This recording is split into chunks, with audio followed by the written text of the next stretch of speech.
For being here. I'm Assemblymember Robert Rodríguez. I represent this district here, East Harlem and Barrio, in the State Assembly, and we're here with my colleague Ron Kim, my colleague in the Assembly. What brings us to this point and to this moment is really a terrible, horrific act of violence against one of our neighbors, a member of our community, who is also a member of the Asian-American Pacific Islander community. But it's more important that we emphasize that he is our neighbor. He is our community member first. That's what should matter here. But what we know, what we see, what we've experienced in these past few months is an alarming rise of violence against anti-Asian violence against members of our Asian Pacific Islander community. It is important for us to stand together as a community, as a village of Harlem, as East Harlem El Barrio residents, but also as a city and a state, and say violence against any ethnic group will not be stood for. What we saw here was Mr. Yao Pan Ma, who is doing everything that he can to provide for his family. Unfortunately, he lost his work and was collecting bottles here in the corridor on 125th Street and 3rd Avenue, where he was brutally assaulted. This story should anger all of us. This story should sadden all of us. The call to action is to make sure that, one, we recognize that what is happening to our Asian American Pacific Islander community here in this city should not and cannot be tolerated. It is hate, it is racism. In any form, we cannot tolerate it. As a Latino, we can't tolerate it. As African Americans, we can't tolerate it. You know, as New Yorkers, we shouldn't tolerate it. We can't turn a blind eye to it, and instead we're going to stand up to it. What's important to also recognize is that we have people who are struggling. Now, the Ma family is a family of immigrants that came here from China. And they made their way here in East Harlem, similar to a story like my grandfather who came over from Puerto Rico, like our neighbors who rolled up from the south. We have all come from somewhere else and decided to make East Harlem El Barrio our home. And that's what it should be, a welcoming home for everyone. But we have taken particular pride of being in Español decimos la cuna, the cradle of immigrants here in New York City. A place where you could come, be safe, and raise your family. And unfortunately, we let the Ma family down in that instance because his family is not safe. He's fighting for his life in a bed in Harlem Hospital. So we have to be thoughtful of how can we as a city come together to support the Ma family? How can we take real actions in our community to make it safer for all of our neighbors, but especially the Asian American Pacific Islander community? And how do we come together to eliminate hate and violence in our community? That's what we're here for. It's a joint message that we're sharing here, bridging the gap amongst the Chinese American community here in East Harlem and around the city. And you stand shoulder to shoulder with all of our electeds, who you will hear from shortly, to speak about why this needs to change, and why, even though it's a pandemic, there is never any excuse for what we are seeing in terms of somebody almost losing their life, and we are going to pray and support our members of the community so that they can live without fear, know that they are safe from violence, and can pursue the American dream that we all claim to value, but also do that with the protection of our neighbors and what we say is the New York City and New York State community. So with that, I want to turn over to my colleague Ron Kim, who has been instrumental in helping us to connect with the family and provide the services that are here. What you're also going to hear as we speak a little bit longer is about the variety of service providers who have come together to the Ma family. That's New York. That's what helping each other is about. That's what a community is about.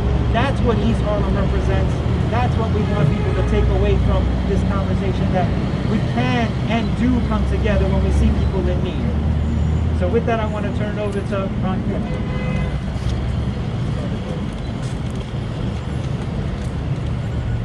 Thank you, Assemblymember Robert Rodríguez. Your office has been tremendous over the weekend, working nonstop with our community to provide the necessary services for the family and the victim's family. We are joined today by the wife of Mr.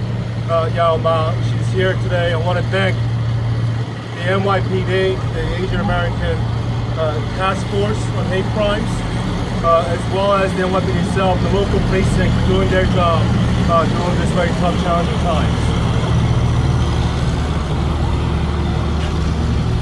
We come here today as one united community to call out all forms of hatred and violence. And we come here today to say stop targeting, scapegoating, and killing Asian Americans. We are at the site of the vicious attack of 61-year-old Yao Pan Ma that left him in a coma, right now fighting for his life. Yao Pan Ma and his wife came here to this country in November 2018. He came with his father, he came with his brother. They lived in one small apartment which was burned down by a fire, and then they relocated to Harlem. During the pandemic, he lost his job as a dishwasher, but he didn't give up. He wanted to pay rent, so he was out here collecting cans to make his $1,000 a month rent for his family. Thanks to our advocates and their efforts, we were able to raise close to $400,000 in one day. And we're going to get to $1 million by tomorrow, I promise you that. Our community is hurting. Every violent, viral attack is traumatic for all of us and changes how we go about our lives. Our elders feel like they're prey. They're scared to take public transportation, go to the grocery store, or even visit family. It has to stop. We will bring those who perpetrate these dehumanizing attacks to justice and do all that we can to support victims and their families. We are a strong, resilient community who will turn our pain into power. Now, there were system failures up and down the line, as the Assemblymember said, before these men's lives converged on this very block. We failed Yao Pan Ma. He was collecting cans to make rent because the system would not support him when he got laid off from his job as a dishwasher. No unemployment checks for Yao, no public benefits. We failed Jerry Powell and the black and brown communities. Years of underfunding of public housing, education, social services, and pathologizing poverty led to an attacker completely disconnected from his humanity. Everyone, no matter their background, is ultimately accountable for their own actions. At the same time, we can acknowledge the state of our country, which is in the middle of an economic and health crisis, has done and continues to do far too little to far too many people. These 2 points are not contradictory. Demanding justice for a crime is not a denial of the fact that most crimes do not happen in a vacuum. We can and must be better than this. It won't come easy. It won't come by selling hope and relying on just law and order. It won't be by ignoring the mountain of pain and sealing ourselves off from looking at it. It begins with one asking another, where does the pain come from? Where does it hurt? Where is the violence coming from? Because all of our communities are in pain right now. In the future, we can show our solidarity and love for Mr. Yao Ma and his wife by going to the GoFundMe page, which is sponsored by Mr. Philip Lin. It's on our social media. Please go and donate and support your love. Thank you so much. Thank you, Ron. I want to take this moment to acknowledge and thank the police department. They have been able to apprehend the suspect. Thank you for our community for responding to the many pictures that we're now trying to identify the suspect. And now the justice system will play itself forward at this point. But we are glad to see that that at least that process has begun, and that someone is in custody for the time. Up next will be our Congressman Adriano Espaillat. Thank you to the 25th Precinct. Thank you to the police, the community. Let me just go and thank you, Assemblymember Rodríguez, Kim, and all the electeds and Harlem leaders that are here. Let me go over some of the numbers, because people talk about COVID-19 pandemic hate crimes. 3,800 incidents in the last year, going up 1,200 incidents against the Asian-American, Asia-Pacific Islander community. Women have been at a higher rate. 68% of them have been women. Verbal harassment has skyrocketed, and discrimination seems to be rampant with this type of hate crime. So the pandemic didn't only kill us, it's now trying to kill us with hate. So this is a hate crime related also to the pandemic. Let's be clear, we know who the perpetrators were. We know very clearly who the perpetrators, beyond the person that committed this horrible act, and I want to thank the community for playing a pivotal role in arresting this person, this perpetrator. We know who the other perpetrators were and are. We know their first name and their last name. And so we're here to say that this community, Harlem, East Harlem, has a history of tolerance and has a history of diversity. And it is the capital of the African diaspora in the world. Get out of this neighborhood if you want to do that. We're not going to accept that here in Harlem or East Harlem. So we want to thank the community for responding the way we know they want and they will. This type of crime, savage crime, is unacceptable in Harlem, which is synonymous with tolerance, with love, with acceptance, with fighting back against discrimination. And so we thank you, our Asian brothers and sisters, for being here today in Harlem. You are us. Yes. You are us. Yes. And if it happens to you, it happens to us. That's right. And that's why we're here today. Now we're doing stuff in Washington at the Senate level and at the House level to promote action against this type of crime, which will not be tolerated here in Harlem and will not be tolerated in the nation. I will be in Washington tomorrow as our president speaks to us the first time in the State of the Union. And I am confident that he will address hate crimes, because that's another pandemic.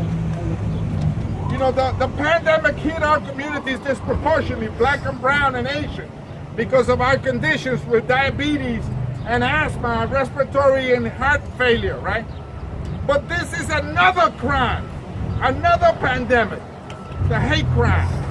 And so thank you, Assembly Member, Councilwoman, Senator, Board President, Mr. Kim, thank you for coming from Queens. Brooklyn is another country. From the People's Republic of Brooklyn, from Queens. I know that there's a lot of members of the Asian community in Queens, and we value your contribution to this city. We will not abandon you, and if they attack you, they attack us. Thank you, and keep the faith. May the Lord know us. On behalf of the family, my family wishes to thank the Harlem community, the community activists, for for the prayer vigil that was held last night, and also for the rally for solidarity several days ago. My family also wishes to express gratitude for the donations that are coming in for them. They also want to express gratitude for the outpouring of support here, and express grateful thanks to the five man detective squad for making an arrest immediately. My family understands this is the act of the single degrade. It has nothing to do with the community at large, the community of Harlem at large. This is the act of one depraved individual, and she hopes that the DA's office will prosecute her to the fullest extent of the law. This person does not hold us. Estamos aquí en la 125 y Tercera Avenida, el escenario donde el señor Yao Pan Ma, asiático neoyorquino, fue atacado en un crimen de odio contra la comunidad asiática.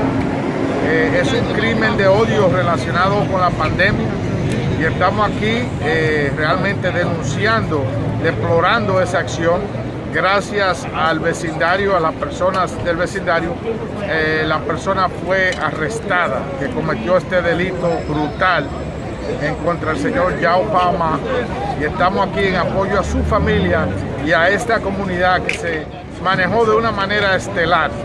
Escuchó la denuncia y inmediatamente la policía recibió información, datos sobre la persona que perpetró el crimen y hoy se encuentra arrestada.